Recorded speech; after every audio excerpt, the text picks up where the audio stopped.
बिस्मिल्लाहिर्रहमानिर्रहीम, अस्सलाम वालेकुम जी। मैं नजमुल हसन बाजवा हूँ। नाज़रीन किराम, एक इंतहाई अहम केस का फैसला महफूज हो चुका है और उम्मीद है कि आज ही इस केस के फैसले को सुना दिया जाएगा। ये जो महफूज शुदा फैसला है वो सुना दिया जाएगा।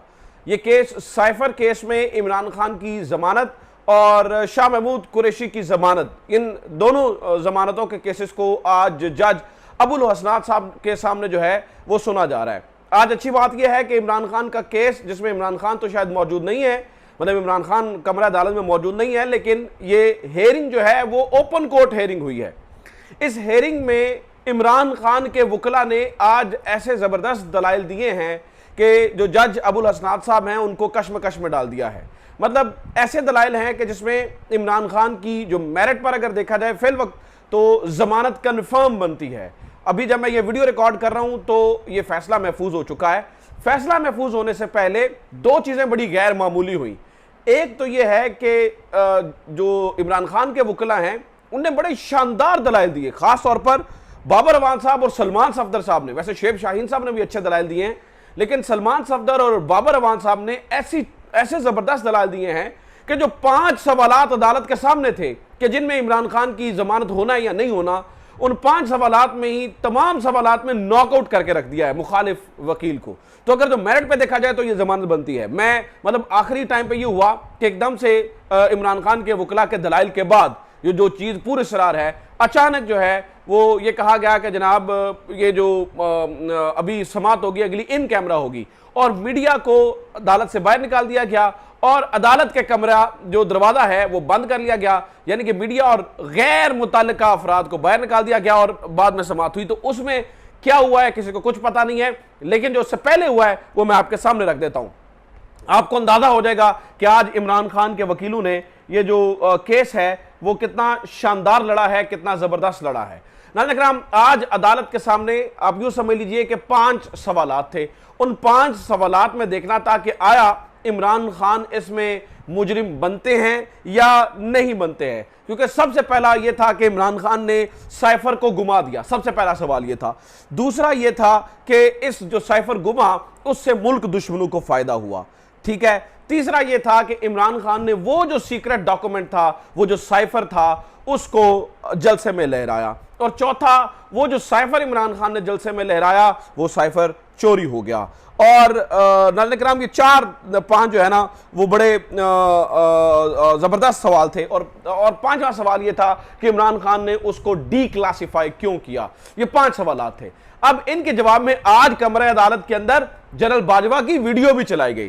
तो ये सारा मामला देखिए। अब ये देखिए कि इमरान खान के वकला ने इसको कितने अच्छे तरीके से लेके चले हैं। सबसे पहला सवाल कि इमरान खान ने साइफर गुमा दिया, इसके ऊपर इमरान खान के वकला ने आज ये दलाइल दिए हैं कि इमरान खान, क्या वज़ीर आज़म की ये जिम्मेदारी होती है कि वो किसी भी आए हुए डॉक्यूमेंट को संभाल कर रखे। सबसे पहला बेसिक सवाल तो ये है, क्योंकि वज़ीर आज़म की ये जिम्मेदारी नहीं होती है। ये जिम्मेदारी वज़ीर आज़म के प्रिंसिपल सेक्रेटरी या मिलिट्री सेक्रेटरी, जिन्हें डॉक्यूमेंट्स को देखना होता है, ये इन 2 अशखास की जिम्मेदारी होती है। क्योंकि वजारत खारजा, आज जज साहब बजाते खुद ये मान रहे थे कि वजारत खारजा ये कहती है, वजारत खारजा ने ये नहीं कहा कि हमने साइफर की कॉपी, पहली बात तो यह है कि ये साइफर भेजा ही नहीं, वजारत खारजा ने साइफर भेजा ही नहीं।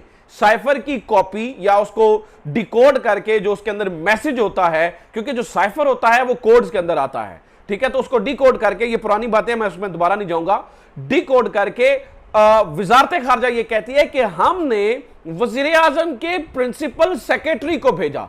तो सबसे पहला जो सवाल है कि इमरान खान ने साइफर गुमा दिया, इस पे यहीं पे क्रॉस लग जाता है कि इमरान खान की उन डॉक्यूमेंट्स को संभालना जिम्मेदारी बनती ही नहीं थी। ये तो प्रिंसिपल सेक्रेटरी का काम था उन डॉक्यूमेंट्स को जो है वो संभाला जाए। फिर यहां पर इमरान खान के वकला ने एक इंतहाई अहम पॉइंट उठाया कि अगर ये जिम्मेदारी प्रिंसिपल सेक्रेटरी की थी तो ये अदालत को बताया जाए कि इस वक्त प्रिंसिपल सेक्रेटरी कहां पर हैं। साइफर केस के अंदर वजीर खारजा तो हैं, इमरान खान तो हैं, तो प्रिंसिपल सेक्रेटरी कहां पर हैं, यानी कि आजम खान साहब कहां पर हैं उनको लाएं, उनको अदालत में पेश करें।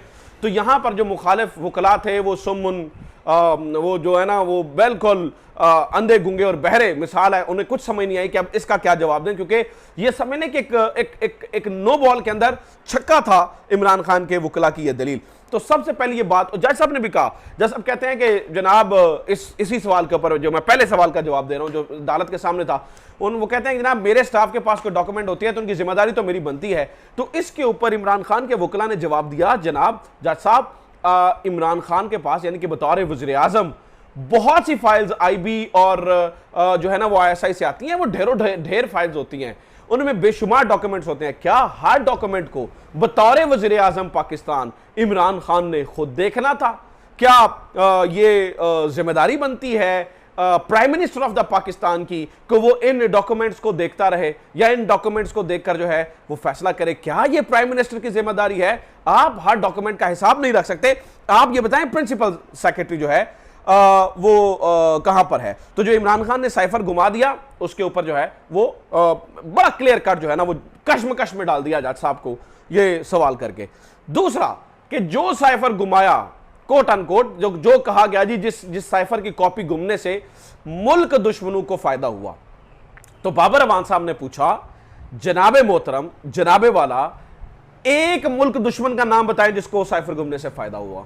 मतलब क्या अगर इस तरह की धमकी दी जाती तो उसके ऊपर वजारत खारजा चुप कर जाती? वजारत खारजा ने अपनी जिम्मेदारी निभाई, वज़ीर आज़म ने अपनी जिम्मेदारी निभाई, और ये सबसे पहला सवाल ये है, ये पूछा जाना चाहिए कि वो नाम तो बताएं, वो मुल्क दुश्मन है कौन जिसको ये साइफर की कॉपी जो है ना वो गुमने से फायदा हुआ।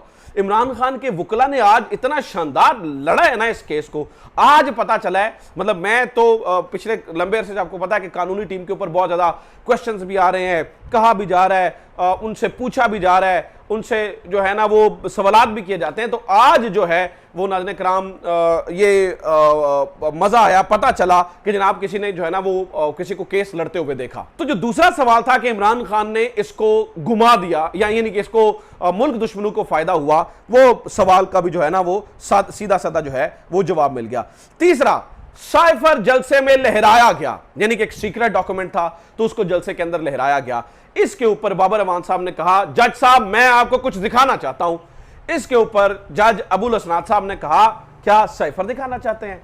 तो बाबर अवान साहब ने कहा जनाब नहीं, मैं आपको अबुल साइफर दिखाना चाहता हूं, यानी कि साइफर का भी बाप दिखाना चाहता हूं। इस बात के ऊपर अदालत के अंदर जो है ना वो कह के बिखर गए और अदालत के अंदर जो है ना वो सारे जो है ना वो हंसना शुरू हो गए।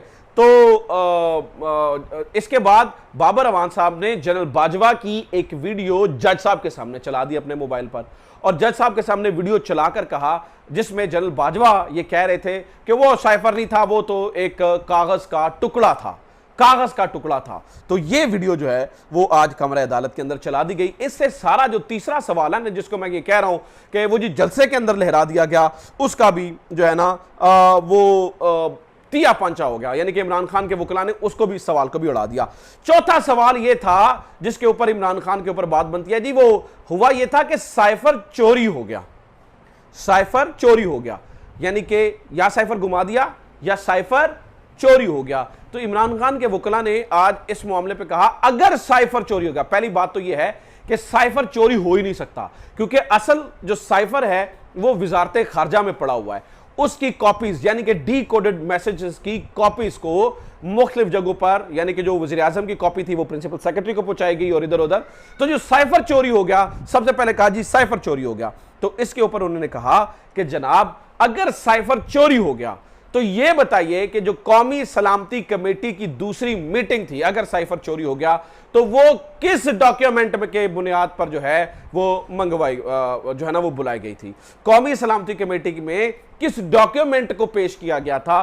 तो ये जो सरासर जो है वो सिर्फ और सिर्फ ये एक इल्जाम है, इसके अंदर जो है ना वो किसी किस्म की जो है वो सदाकत नहीं है। फिर इमरान खान के वकला ने कहा कि इमरान खान के ऊपर कोई ऐसा इल्जाम नहीं है कि जिसके अंदर इमरान खान को गिरफ्तार किया जाए, यह सरासर एक बोगस केस है और हमने इस केस को साबित कर दिया है, और जो दफात लगाई गई हैं वो भी नाकाबिले जमानत नहीं हैं, यानी कि काबिले जमानत दफात हैं। उसके अंदर जमानत जो है वो हो सकती है। आखिरी सवाल जिसके अंदर जो है ना वो ये कहा गया जी डी क्लासिफाई किया गया, इस डॉक्यूमेंट को जो है ना वो डी क्लासिफाई किया गया।